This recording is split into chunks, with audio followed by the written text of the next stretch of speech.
Hola, buenos días, ¿cómo andan? Espero que todo bien. Un nuevo día, una nueva clase audiovisual.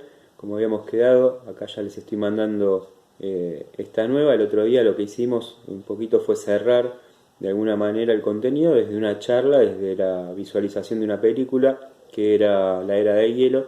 Y bueno, pudimos entablar una linda charla sobre cómo era esa representación de la película dentro del contenido que nosotros estamos viendo y pudimos enlazar incluso con la actualidad, que eso estuvo muy bueno. Así que, bueno, agradecido de la participación. Sé que algunos y algunas han tenido algún problema de conexión, no se hagan problema. Lo pudimos ir solucionando incluso vía mail, así que eso estuvo bueno también. Y bueno, la posibilidad, ¿no?, que nos da la tecnología de poder acercarnos de distintos puntos también, sea por Zoom, sea por mail, sea por el Sendra. La intención es estar lo más conectados y conectadas posible. Bueno, en la clase de hoy lo que les voy a dar tiene que ver con el inicio de lo que va a ser el Neolítico, que es la siguiente era dentro de lo que tiene la línea de tiempo.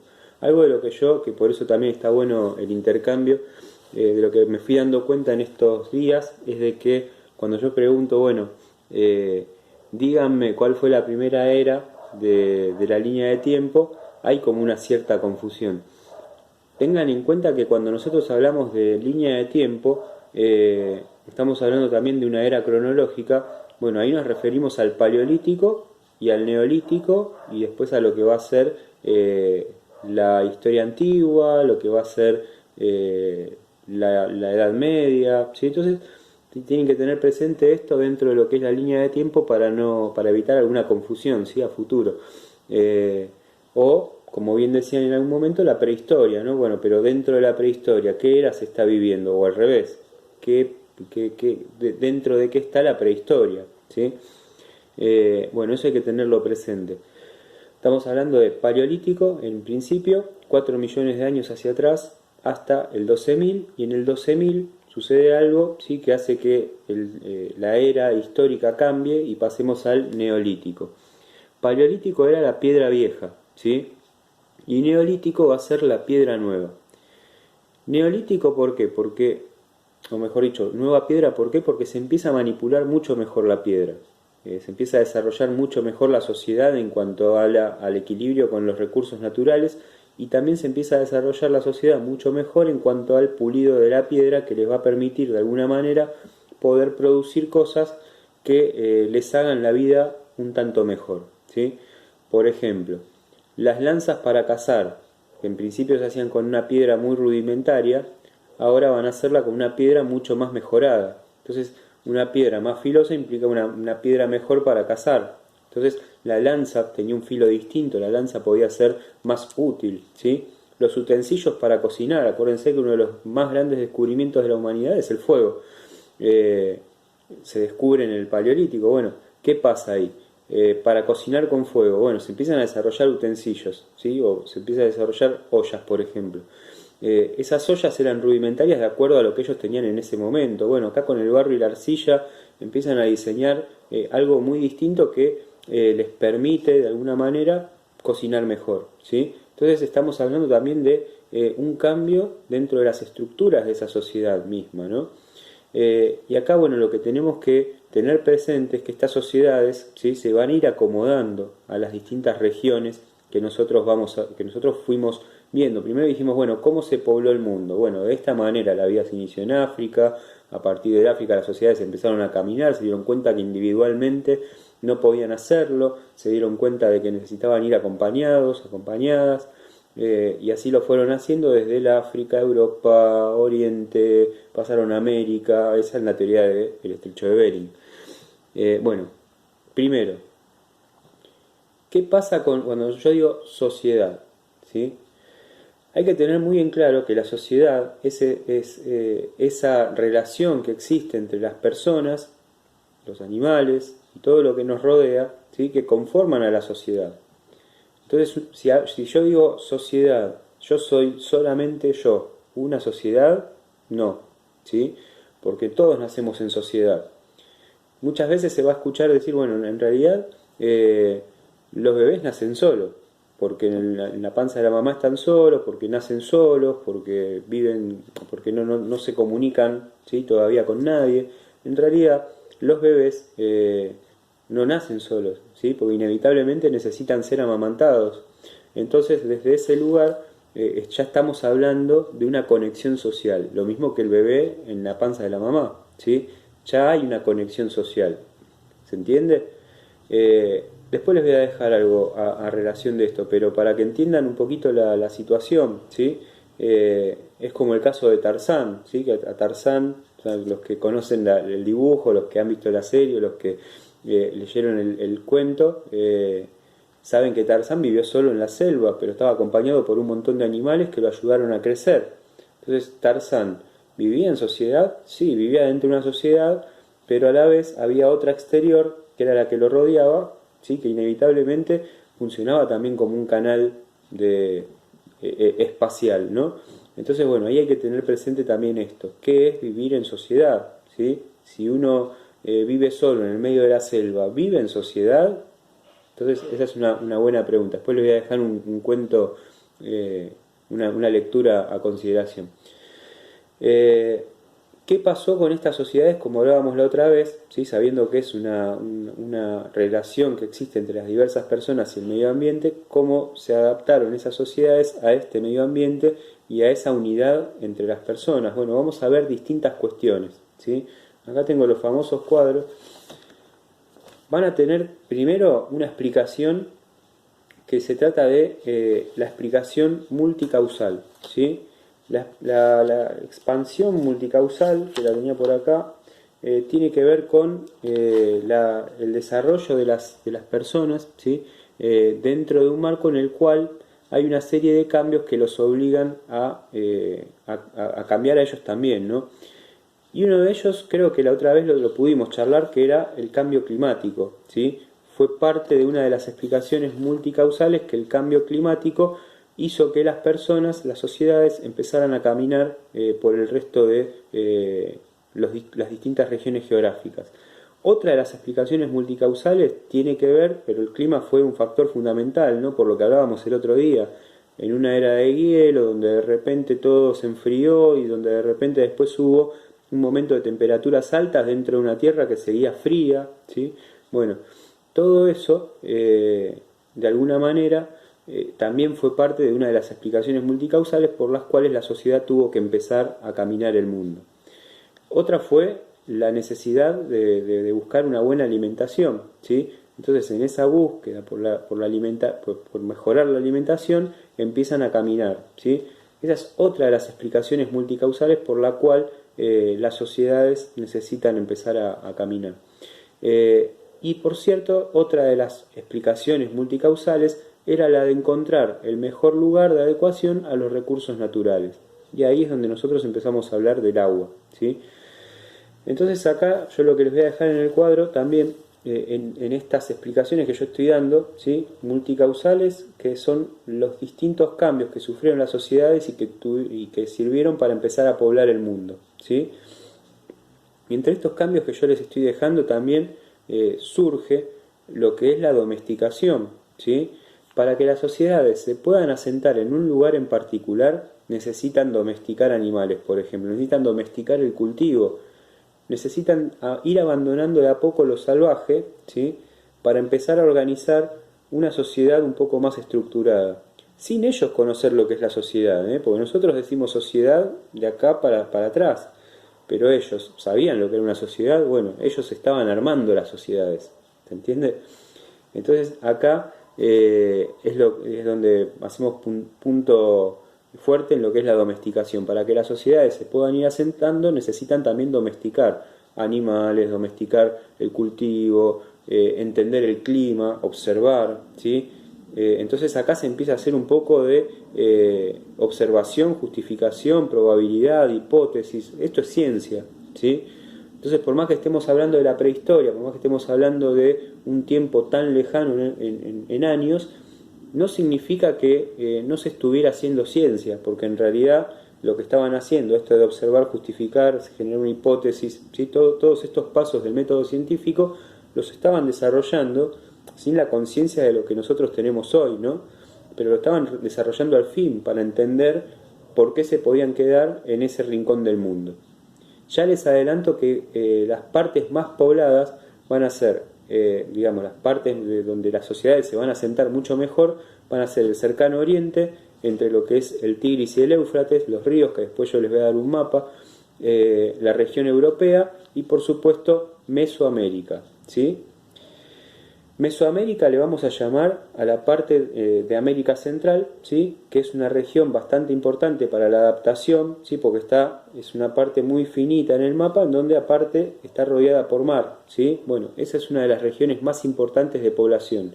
Después ahí nosotros vamos a ver mucho tiempo después cómo se empieza a desarrollar la cultura de las sociedades originarias, ¿sí? Por eso tan importante América Central.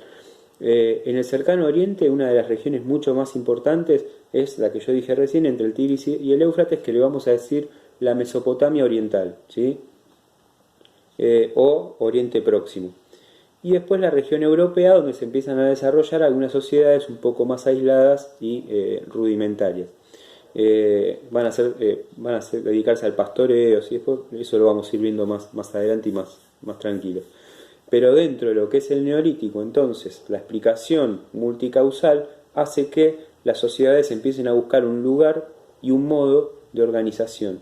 Todo eso en conjunto explica el origen de un progreso social, ¿sí?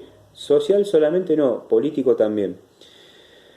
Como decía, van a tener que empezar a domesticar animales y plantas. Una de las domesticaciones más importantes que se va a dar en las distintas regiones es la del perro, porque el perro a la vez servía como un animal de caza, ¿sí? Entonces el perro cumple una función dentro de lo que son los animales muy importante para el desarrollo social. Como decíamos el otro día en la clase de Zoom, pero como yo ya había adelantado en otro video, se está yendo hacia una economía productiva, se abandona lo parasitario y se pasa a una economía productiva. Agricultura, ganadería, la piedra pulida, todo eso es parte de una economía productiva. Hacer procrear a los animales, ¿sí? Para que no se extingan, ¿sí? No destruir, sino producir para poder estar en equilibrio y armonía con el medio ambiente y los recursos naturales, ¿no? Si destruían todo, se quedaban sin comida. Entonces, esa también es una de las páginas por las cuales nosotros decimos, bueno, hubo como cierta destrucción que hacía que las sociedades no pudieran subsistir, entonces algunos se morían en el medio o se extinguían. Dentro de esas áreas de expansión es donde nosotros vamos a tener las primeras sociedades sedentarias. Repito, las áreas de expansión. El cercano oriente, Oriente Próximo o la región mesopotámica oriental, Europa y Mesoamérica, ¿sí? Bueno, eso es parte de lo que yo les voy a dejar en el primer cuadro. Esto que les digo ahora lo tienen que anotar debajo del cuadro, ¿sí? Es dictado, ¿sí? Ustedes vayan parándolo y lo van acomodando. La domesticación de animales y cultivos permitió poblar de forma sedentaria los distintos continentes, en especial el Oriente Próximo, en donde las grandes civilizaciones avanzarían de forma irreparable, ¿sí? Bueno, esto es para anotar en la carpeta. Como dije, vayan poniéndole pausa y lo van anotando. Bueno, acá lo que está explicando, ¿sí? Que la domesticación de animales les permite a ellos avanzar, ¿sí? El concepto de avance, el concepto de progreso. En el Paleolítico teníamos un concepto de progreso un poco más gradual. En el Neolítico nos olvidamos de lo gradual y ahora empieza a ser todo un poco más rápido, ¿sí? Ese lento caminar, bueno, ya tiene su fruto. Ahora hay que hacer de este asentamiento que va a ir desde el año 12.000 hasta el 3.500 a.C., con el descubrimiento de la escritura, va a ser como ese espacio de la línea de tiempo en donde las sociedades ya se empiezan a asentar y empiezan a progresar de forma más rápida. En el 6.000 a.C. vamos a tener lo que es la revolución urbana, sumamente importante, después lo vamos a ir viendo. Y acá les voy a dejar otro cuadro, ¿sí? Que lo que está haciendo es explicar dentro de lo que es la sociedad, qué son las primeras sociedades. La sociedad, digamos, mutó a una sociedad de jefaturas y subordinados, ¿sí? Dentro de lo que es el Neolítico. Nosotros veníamos diciendo, bueno, hay una sociedad que se desarrolla con una persona elegida para el liderazgo, ¿sí? De esas personas y que es la que dentro de ese marco va a tomar las decisiones, ¿sí?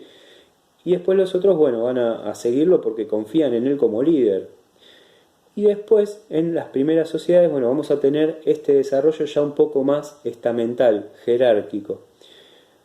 Traten de averiguar, quienes no conocen la palabra, qué es la jerarquía, ¿sí? Para poder entender un poco de lo que estamos hablando. Si yo digo jerarquía en la actualidad, estoy diciendo, bueno, hay una clase alta, una clase media y una clase baja. Eso es una jerarquía social.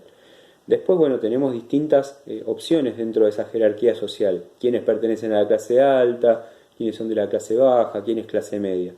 Entonces, eso es la jerarquización social. Es decir, bueno, la sociedad está conformada por, y le ponen un nombre a esas personas con más recursos, menos recursos, y hay que ver cómo se da esa forma de liderazgo, ¿sí? Y en estas primeras sociedades lo que vamos a tener como primordial es la acumulación de objetos, ¿sí? Es la acumulación de quienes tienen más objetos, ¿sí? Y el desarrollo de viviendas con muchas divisiones. Eso también es una jerarquía dentro de lo que es el ambiente familiar, ¿sí? Que ya se empieza a dar. En esta forma de vivir entre jefaturas y subordinados, en estos clanes que nosotros vamos a empezar a ver, empieza a existir ya el concepto más formado, no es que no existía antes, sino que ahora es un concepto más formado de lo que es vivir en familia, ¿sí? O convivir, y cómo estaban estructuradas esas casas, que también lo vamos a ver en un dibujo, no hoy, pero en la próxima clase. Entonces esto implica, al poder hacerse sedentarios, al poder vivir en un lugar, en una región específica, con acumulación de objetos, con domesticación de animales y cultivo, con divisiones, con un formato social un poco más estructurado y jerarquizado, nos hace entender el crecimiento demográfico, ¿sí? Que es el crecimiento poblacional. Entonces se empieza a notar más cantidad de jefes, de gente, perdón, más cantidad de gente, más cantidad de nacimientos, ¿sí? Y se empieza a poblar un poco más el mundo. Entonces, fíjese lo importante de poder estar asentados en una región en particular, teniendo presente las formas estas que yo les dije antes, cómo se va aumentando la población. Importantísimo, ¿sí? Todo lo que fueron desarrollando. Por eso hablamos de neolítico también. Entonces, en ese crecimiento demográfico vamos a tener a los clanes, ¿sí? Que va a tener un cabecilla, un líder, que es quien va a guiar a ese clan. Va a ser una sociedad sin privilegios, más allá de este cabecilla o líder. Va a ser una sociedad jerarquizada, es decir, todos van a cumplir con un rol dentro de ese clan, ¿sí? El que trabaja, el que caza, el que cultiva, ¿sí? Las mujeres también van a tener un rol específico. Estamos hablando de una sociedad patriarcal, ¿sí? Entonces después, bueno, eso también lo vamos a ampliar. Ese tema siempre está bueno trabajarlo en clases. Y el intercambio por trueque. Como se van haciendo sedentarios, ya se pueden quedar en un lugar fijo y pueden generar del trueque, que es algo que ya venía funcionando, un mecanismo económico mejor. ¿Qué era el trueque? Cuando yo te doy algo y vos me das algo a cambio. Si yo te doy una prenda textil, por ahí vos me la pagás con una herramienta. ¿Se entiende? Entonces, eso es un sistema de trueque. Si le preguntan a algún papá o algún tío o algún abuelo, o alguna mamá, alguna tía, ¿sí? Alguna abuela, les van a contar que en el 2001, cuando la Argentina quebró económicamente, muchas personas tuvieron que recurrir a este método tan antiguo que es el trueque para poder vivir, porque como no había dinero, la gente por ahí cocinaba una pizza y la llevaba a un lugar de intercambio y entonces cambiaba la pizza por, no sé, por una torta, por un kilo de naranjas, ¿sí? Entonces era una forma de, con lo poco que se tenía, poder generar un comercio para poder vivir, porque si no, no había para comer. Y esto fue hace poquito, en 2001, una de las grandes crisis que tuvo la Argentina. Bueno, eso lo pueden preguntar a algún familiar y les van a contar. Que tenga 40, que tenga 30, más o menos, ¿no? Bueno, eso en parte, bueno, fíjense este sistema de trueque cómo actualmente incluso sirvió para poder vivir, ¿no? Bueno, esto se desarrollaba en estos tiempos del Neolítico con mucho énfasis. La tierra va a ser una tierra de propiedad comunal, nadie es dueño de la tierra, es de la comuna, ¿sí? Es una tierra en común. Sin embargo, estamos diciendo que existe un cabecilla o un líder, entonces él decide por sobre esa tierra, sobre ese espacio. Yo siempre les contaba que, bueno, Rousseau dice, cómo fue esto de las sociedades que un día alguien se levantó y dijo todo esto me pertenece y nadie se le opuso. Entonces ahí da cuenta del inicio del Estado también, ¿no? Bueno, estas sociedades que mutaron en jerarquías y subordinados, nosotros lo que vamos a dar el nombre es de estratificación. Estratificación es estratos sociales, no es ni más ni menos que lo que acabamos de explicar. Es una sociedad mucho más jerarquizada, ¿sí? Insisto con que busquen lo de jerarquía, si bien yo lo expliqué un poquito más, busquen en el diccionario, en Google, qué es una jerarquía y qué es una jerarquía social sobre todo, ¿no? Debajo de esto que les acabo de decir del último cuadro, es decir, tienen el primer cuadro, va el texto que les dicté, viene el segundo cuadro, viene un nuevo texto para dictar. Las sociedades del Paleolítico se volvieron al sedentarismo mayormente en el Neolítico, ¿sí? Quiere decir que se empezaron a desarrollar de forma sedentaria en el Paleo, pero en el Neo es donde verdaderamente se terminan de asentar como sedentarias. No todas. A partir de allí, el desarrollo igualitario mutó en un dominio principalmente de los grupos dirigentes o dominantes, generando una rutina de tributo y división social, que es un poquito lo que yo les explicaba recién con Rousseau, ¿sí? De qué manera estas sociedades se fueron desarrollando tan fuertemente que en algún momento primó la clase dirigente o dominante por sobre las clases más bajas, trabajadoras o que generaban los recursos para la sociedad. Bueno, ¿se entendió? Espero haber sido lo más claro posible. Cualquier cosa, como les digo siempre, me consultan al mail. Cualquier duda que surja de esta cuestión, ¿sí? De la clase. Y bueno, los voy a estar esperando la próxima clase audiovisual. Tenía pensado dejarles una actividad, pero no lo vamos a hacer hoy, ¿sí? La vamos a dejar para otro día la actividad. Así que bueno, ya con los cuadritos y lo que tienen para copiar del dictado estamos bien. Así que les mando un abrazo, cuídense y nos estamos viendo en la próxima audiovisual. Saludo grande.